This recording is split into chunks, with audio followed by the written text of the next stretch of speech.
Glória a Deus. O barco, a tempestade e o pão. Diga, o barco, a tempestade e o pão. Novamente, o barco, a tempestade e o pão. Marcos 6, a partir do versículo 45.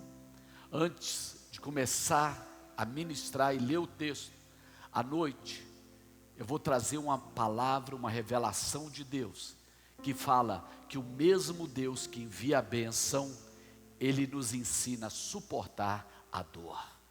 O mesmo Deus que envia a bênção, Ele ensina a nós suportarmos a dor. Amém? Marcos 6, 45 diz assim: logo a seguir, compeliu Jesus seus discípulos a embarcar e passar adiante para o outro lado, a Betsaida, enquanto ele despedia a multidão. E tendo-os despedido, subiu ao monte para orar. Ao cair da tarde, estava o barco no meio do mar. Diga, no meio do mar. E ele sozinho em terra. E vendo-os em dificuldade a remar, porque o vento lhes era contrário, por volta das 3 da madrugada, veio ter com eles andando sobre o mar, e queria tomar-lhes a dianteira. Eles, porém, vendo andar sobre o mar, pensaram tratar-se de um fantasma e gritaram, pois todos ficaram aterrorizados à vista dele. Mas logo lhes falou e disse: tende bom ânimo, sou eu, não temais. E subiu para o barco para estar com eles, e o vento cessou, e ficaram entre si atônitos. Agora, versículo 52, super interessante, porque não haviam compreendido o milagre dos pães, antes seu coração estava endurecido. Ficaram atônitos. De repente o pão entrou no barco. Ficaram atônitos. Levante as mãos. Fala: Senhor, estamos aqui para receber o pão que vem do céu, para declarar o memorial aqui nessa terra, profetizar e declarar aquilo que o Senhor já fez. Nosso coração está aberto, nossa mente inclinada para receber os teus ensinamentos, e enquanto recebemos, declaramos milagres, salvação, em nome de Jesus. Amém. Amém. Glória a Deus. Pode sentar. Estamos todos no mesmo barco. Queridos, Deus tem um negócio com barcos. Toda vez que Deus tem algo precioso, Ele coloca dentro de barco. Noé achou graça diante de Deus. Ele era a coisa preciosa naquela geração. E Deus livrou Noé como? Colocando dentro de barco. Noé, querido, ele aprendeu que o juízo, ele não precisa cair sobre nós, se nós estivermos no lugar certo. E para isso eu quero te dar uma revelação. Fale para alguém: não abre a porta, não saia do barco. Quando Deus fecha a porta, não sai até Ele abri-la. Fica no barco, porque é Deus que nos coloca no barco. Quando Moisés estava muito grande para ser escondido, a mãe dele constrói um pequeno barco e o coloca lá. Não importa quantas serpentes haviam no Nilo, não importa quantos crocodilos havia naquele rio, enquanto Moisés estava no barco, ele estava guardado. Por isso eu quero declarar: não saia do barco. Se está ruim lá dentro, vai ser pior lá fora.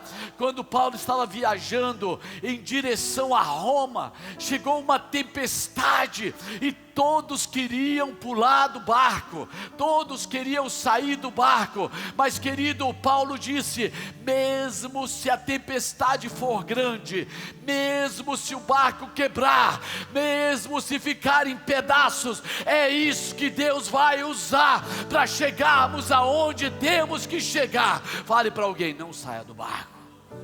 Não, fale com fé, não saia do barco. Deus vive fazendo coisas em barco. Quando Deus quis dar a vida, o que Ele faz? Ele pega e coloca a vida dentro de um barco, dentro da barriga de uma mulher. Quando Deus quis trazer Jesus, Ele alugou o barco de Maria e colocou a vida lá dentro. Fale para o seu irmão: fica no barco. Porque as coisas preciosas de Deus não estão fora da arca. Quando ele encontrou Pedro, Jesus, ele estava numa praia, ele pediu o barco emprestado, e Jesus entra naquele barco, ele ensina as multidões, depois ele chama aqueles homens para o barco. Fala para o teu irmão: fica no barco. Porque Deus, Ele faz as coisas dentro do barco, amém ou não amém? Ele sempre coloca o precioso, e Ele vira para os discípulos: olha, eu vou orar, vou despedir a multidão, e vocês vão, e eu vou encontrar vocês. E gente, Jesus começa o trabalho, Ele vai orar, e os apóstolos começam, sabe, a passar por uma tempestade. Irmãos, quando somos guiados por Deus, nós somos colocados dentro de barcos soltos. Nós somos colocados em situações que nós não temos controle, mas Deus está sempre no controle. Todos nós estamos no mesmo barco. Não importa se você é rico, se você passa necessidade, a cor da sua pele, não importa a situação que você está, todos estão no mesmo barco. Querido, muitos ficam ofendidos, porque as pessoas acham que o barco dos outros é melhor do que a delas, acham que a dor dos outros é menor do que a delas, ficam ofendidos, porque acham que por causa do barco dela está passando uma situação, o barco dos outros é melhor. Eu quero dizer hoje para você: não fique ofendido, nós estamos no mesmo barco.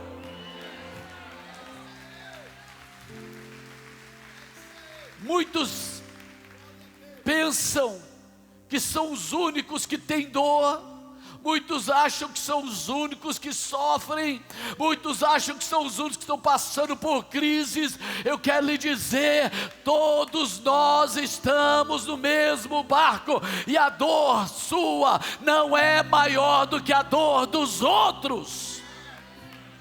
O problema é que o ego enxerga apenas a si mesmo, ele é incapaz de ver além da sua própria necessidade. O barco revela o tamanho da fé que existe dentro de nós, ou do medo que reina dentro de nós.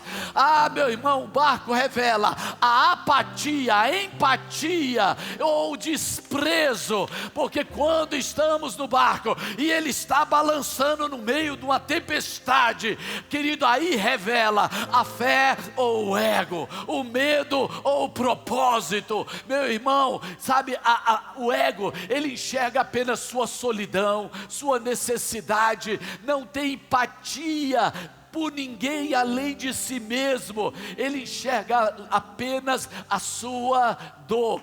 Vire para alguém e fala assim: nós estamos no mesmo barco.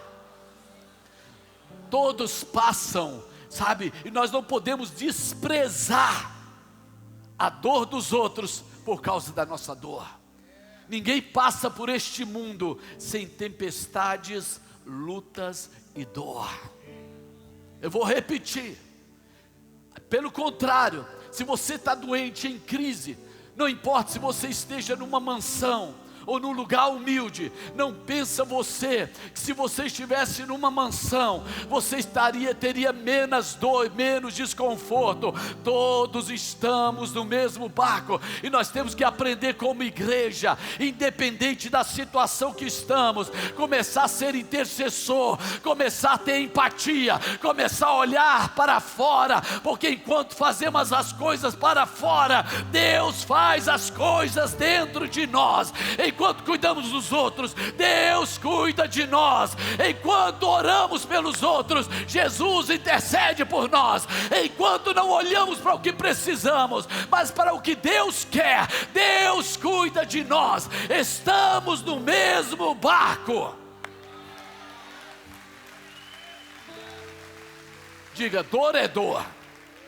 Não importa onde você esteja. Nós não podemos pensar que a nossa dificuldade é maior por causa das nossas circunstâncias. Então, nós temos que parar de nos ofender, porque achamos que sofremos mais do que os outros. A minha dor não é maior, mas o meu Deus, Ele é maior. Amém ou não amém? A depressão, ela entra, ela reina quando nós perdemos a perspectiva de Deus na situação que nós estamos. Enquanto nós achamos que temos opção para ser incrédulo, enquanto nós achamos que temos opção para retroceder, nós não iremos viver o milagre que já está preparado, o milagre que já está reservado para aqueles que ficam no barco. Declare: estamos no mesmo barco. Não, novamente, levante as mãos, declare. Novamente. Todos nós, na vida humana, temos lutas. E o que serve as lutas? Para te fortalecer. Eu fico vendo pessoas que têm uma dor de barriga, larga ministério, pastor Riba. Tem uma dorzinha, estou muito ocupado para as coisas de Deus. Meu irmão, quero lhe dizer uma coisa: o Senhor nos chama para tomar uma cruz, seguir Ele, negar nós mesmos, continuar olhando para Ele e superar toda a dor. Porque nós estamos no mesmo barco. Diga: estamos no mesmo barco. Sabe, circunstâncias podem ser diferentes, mas a dor é a mesma. Se nós entendermos isso, nós vamos parar de ficar chorando por nós e começar a chorar por outros. Porque é isso que Deus quer de você. Parar de chorar pelo teu desemprego e começar a orar pelo desemprego de outros. Porque enquanto você cuida da vida de outros, Deus cuida da tua vida. Deus cuida da vida daqueles que cuidam da vida de outros. Deus dá àquele que dá. Ele dá semente, sabe a quem? A quem semeia. A Bíblia fala assim: dá e dá-se-vos-á. O reino de Deus, ele é definido não por quanto você tem, mas por quanto você entrega. Não é a quantidade, meu irmão, é o proporcional que você entrega quando você acha que não tem. Aleluia. É a adoração que você dá quando você não sente razão de adorar. É a graça, é a palavra que você crê quando a sua mente ela não entende, mas o seu espírito fala: Ele é fiel.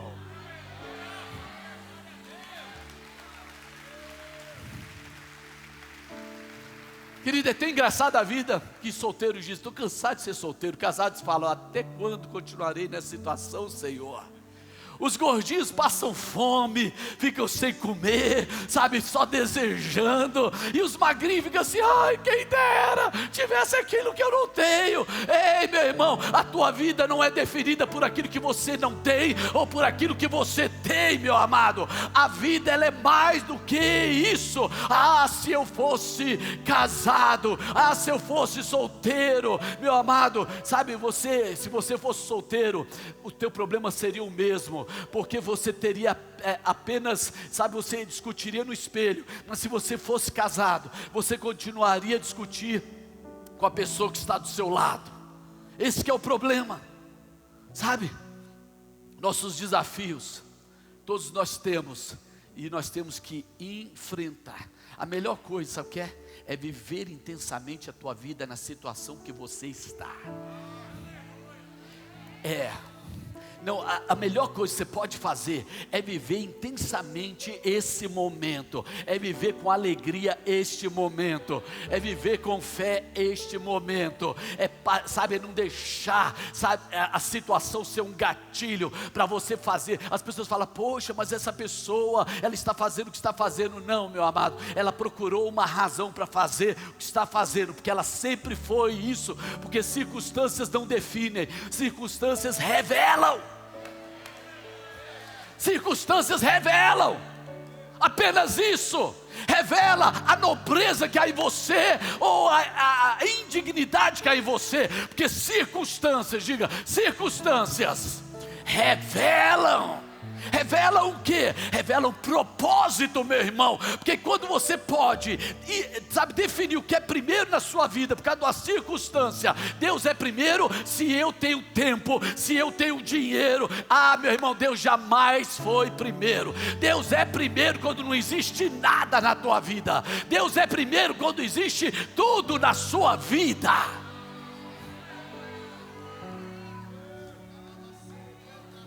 Alguém pode falar em línguas aí em nome de Jesus? Alguém pode falar em línguas em nome de Jesus? Amém ou não amém? Sabe, todos nós temos desafios. Ninguém passa por esse mundo sem luta. O pior é quando você quer passar sem luta. Nós vivemos desistindo, porque a luta foi grande, a circunstância foi grande. Aí eu vivo desistindo. Por quê? Porque você não sabe o que eu estou passando. Meu irmão, eu entendo que Jesus passou, e não é comparável a nada que eu esteja passando. A minha dor não significa nada.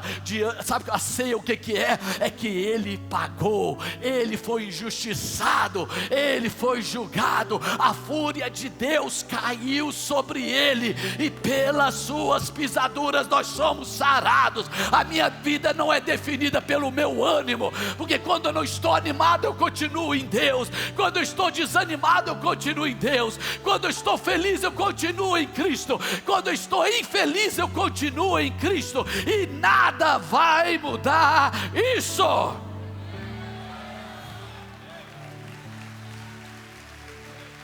Eu quero que você faça algo. Grite: guerra. Não, eu falei para você gritar. Grite: guerra. Quando você grita guerra, você mostra ao diabo que vai lutar e não se render. Grite: guerra.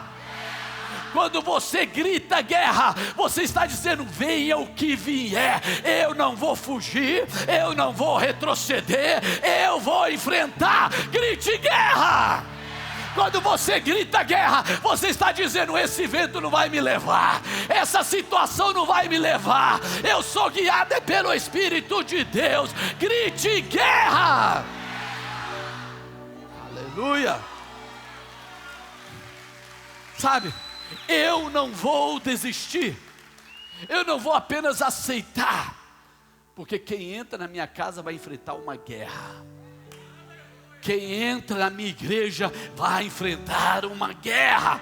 Quem acha que pode tocar, é triste quando queremos ficar numa neutralidade. Pessoas querem destruir o altar, pessoas querem destruir a igreja, pessoas querem tocar nos oficiais, e nós não entramos em guerra. Significa, meu amado, que você já foi vencido. Se a sua amizade é maior do que seu propósito em Deus, do que a sua aliança com a igreja, eu quero dizer: vai embora, meu irmão, porque aqui é guerra.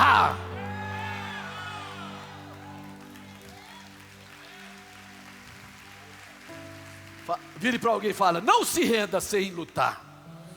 Aliás, jamais se renda, nunca se renda. Fala para o teu irmão: não saia do barco. Marcos capítulo 6 é uma mensagem que me incomoda muito.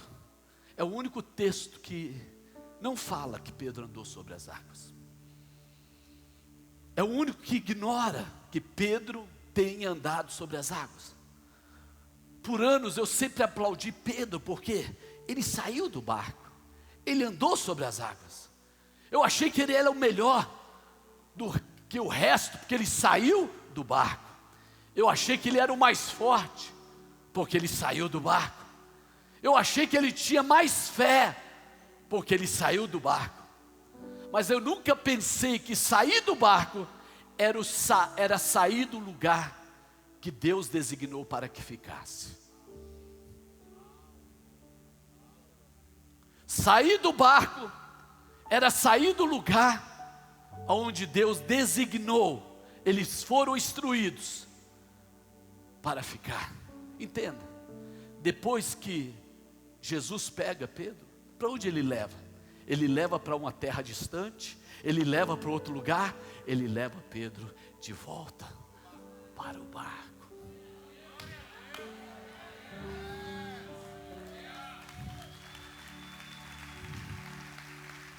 Hoje muitos fazem isso, estão agindo como Pedro, pedindo permissão para sair do barco.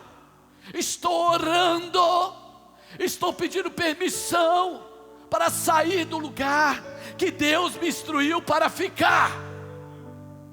Sabe, Marcos não menciona Pedro, porque jamais foi da vontade de Deus que você fuja da tempestade, que você fuja da luta, que você deixe seus irmãos lutando sozinho. Imagina você estar numa guerra, aí o soldado do lado está lá assim: comandante, eu gostaria de autorização para sair desse tiroteio. Ei, muitas pessoas não estão entendendo que agora nós estamos em guerra. Para de pedir para Deus o que Ele vai permitir, mas Ele não vai dirigir. E hoje acontece em diversos níveis.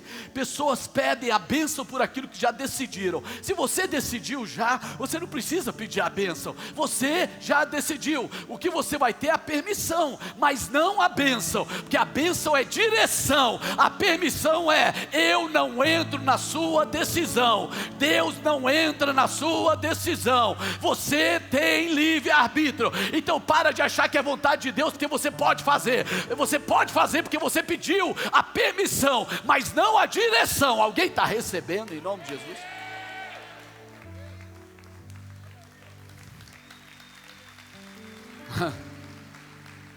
Sabe, e hoje continuam muitos saindo, pulando fora, porque a tempestade aumentou. O que tempestade faz? Tempestade revela. Sabe, nós temos que crescer e entender, meu amado, que se render e sair do barco não é a vontade de Deus. Na hora da guerra, une na sua casa, na sua empresa, no ministério, na igreja. Meu irmão, Deus vai garantir o barco. E se você estiver dentro da arca, ela vai te proteger contra o juízo. Ela vai balançar, vai cheirar mal, porque você vai estar lá com aqueles animais. E muitas vezes parece que o nosso grupo é cheio de animais mesmo, né? Parece que o pessoal não escova os dentes, não toma um banho, mas é ali que Deus mandou ficar. Deus mandou Ruth ficar com Noemi. O barco era aquele. Não saia do barco. Não saia do barco. Diga para alguém, diga bem forte: não vou sair do barco. Eu vou continuar até o momento que Deus tenha aquilo que Ele espera de mim. Eu vou dar a oferta que Deus espera de mim. Eu vou entregar o que Ele quer de você. Fica, permanece. Sabe, não há na Bíblia quem aplauda alguém por pular fora e fugir da luta. Não tem, gente. Não existe isso. Sabe, Jesus teve que resgatá-lo porque ele saiu. O problema não era a tempestade que está fora, mas o problema muitas vezes é o medo e a incredulidade que está dentro. O problema jamais será a tempestade. O problema nunca foi Satanás, porque ele é um tentador, mas ele não pode fazer o que ele está falando com você, porque maior é aquele que está em você. E Jesus diz: homem de pouca fé. Sabe, por que ele disse para Pedro, homem de pouca fé? Porque ele estava fugindo da luta. Só isso. Porque ele estava saindo do barco. E porque ele não teria sucesso constante naquele processo. Uma hora, aquilo que o tirou do barco ia tirar ele daquele caminho. Ele olhou para o lado, olhou os ventos, olhou as tempestades e afundou. Sabe, quando Jesus chegou à cruz, Pedro, ele sempre teve o hábito de fugir das batalhas. Ele sempre teve o hábito de desistir. Ele correu ali no jardim.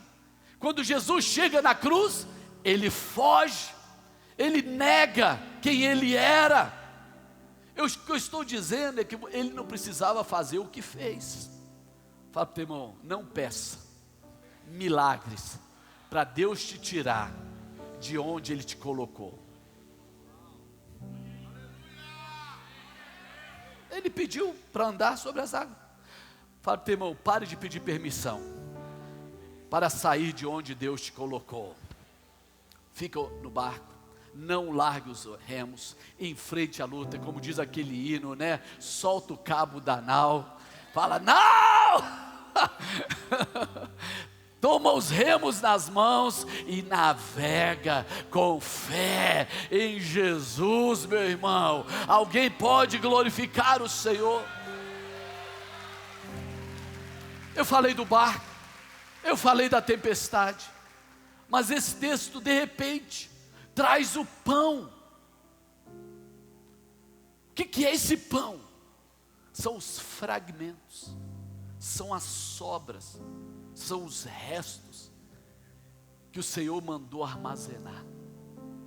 São os fragmentos que eles tinham que levar com ele, que simbolizavam que no momento de um grande desafio, aconteceu um milagre além daquilo que eles precisavam. No momento de grande necessidade, foi ministrado para eles mais do que eles precisavam. No momento de dor, sabe? Era algo que era um memorial do que Deus havia feito para eles. O que Deus havia feito por eles é algo que aconteceu no passado, que estava no presente e queria projetá-los para o futuro. Mas eles se esqueceram do que Deus fez. Eles não entenderam, que a Bíblia entra assim, eles não entenderam o milagre dos pães, pois seu coração estava endurecido. O que Deus te fez no passado, Ele sempre te livrou, não pela sua dignidade, mas pelo amor dEle que Ele tem por você. A provisão dEle, não é por causa da sua extrema generosidade, mas porque Ele é fiel. Jesus disse, leve as sobras. Hoje, nós vamos fazer a ceia, nós vamos estar vendo as sobras, o memorial, que aquele que falou, a palavra dele continua valendo hoje, sabe?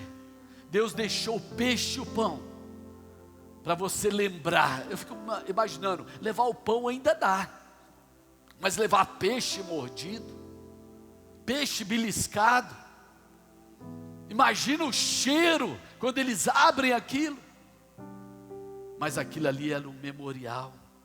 Você se lembra quando você estava em apuros? Deus estava lá.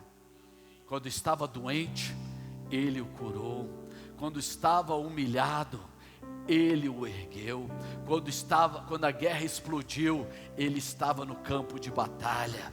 Quando ficou desempregado, Ele trouxe provisão. Aprenda a levar as sobras, porque as sobras são um testemunho do que Ele fez ontem. Hoje você vai pegar aquelas sobras novamente, em nome de Jesus, porque a Bíblia fala, meu amado, que Ele ajudou a superar antes, Ele vai ajudar a superar agora. Ei, quem tem alguma sobra aí, pode dar glória a Deus. Alguns deveriam ter morrido, mas não morreram. Alguns foram resgatados quando estavam na pior situação. Alguém tem uma sobra aí, meu amado? O que Deus fez ontem, Ele pode fazer hoje. Sobras são evidências, o testemunho que Deus é o mesmo de ontem, hoje e eternamente. Salmo 107:2 diz assim: digam os remidos do Senhor, aquele que Ele resgatou da mão do inimigo. Quem são remidos do Senhor, resgatados, livres do Senhor? Digam, hoje tem sobras. Sabe o que é o dízimo, meu amado? Basicamente é o pouco do muito que Deus já te deu, é aquilo que você reserva para memorial. Meu amado, sua oração, muitas vezes fala assim: não consigo fazer uma oração longa, mas uma pequena oração na hora da dor, uma oração de Josafá: não sei o que fazer, mas meus olhos estão colocados no Senhor. Não é você fazer, é você manter os olhos em Deus. Engraçado que Jesus ia passar. Sabe por que ele ia passar? Não porque ele queria que eles morressem, mas ele sabia que eles iriam chegar lá. Se 12 não chega, 11 ia chegar, porque o barco tinha um propósito, e é o propósito que define. O que te define, sabe quem você é? Pessoas falam assim, que se as minhas circunstâncias fossem melhor, a minha vida seria melhor. Não, meu amado. Se as suas circunstâncias forem melhores, você continuará sendo quem sempre foi. Se as suas situações forem ruins, você continuará sendo quem sempre foi. A única coisa constante na vida que nós somos nós mesmos. Nós somos aquilo que somos. Por isso que Paulo falou: sei ter fartura, sei passar necessidades. Aprendi ser contente. Fui instruído em todas as coisas.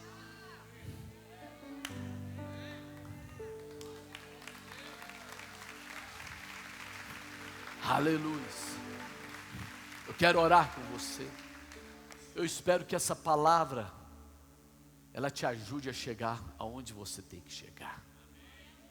Eu espero que essa mensagem faça você continuar na sua posição, porque tudo que o inimigo quer é que você saia da posição. Tudo que ele espera é que você saia, porque é isso que aconteceu com ele.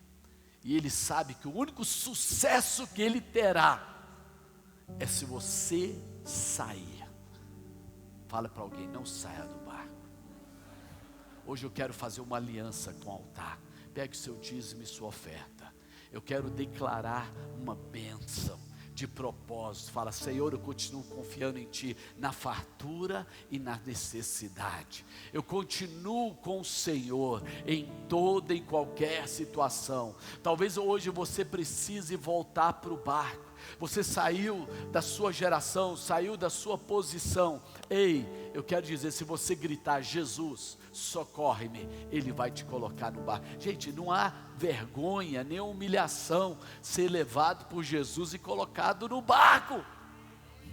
Não, mas Ele pediu. Ele fala para o teu irmão: Deus não vai te levar para onde você não quiser, mas se você quiser, hoje vai haver restauração, hoje vai haver glória. Querido, Deus quer você na posição. Está na tempestade, fica no barco. Está enjoado porque está balançando, fica no barco. Querido, que o barco vai chegar do outro lado. Vai chegar. Vai chegar.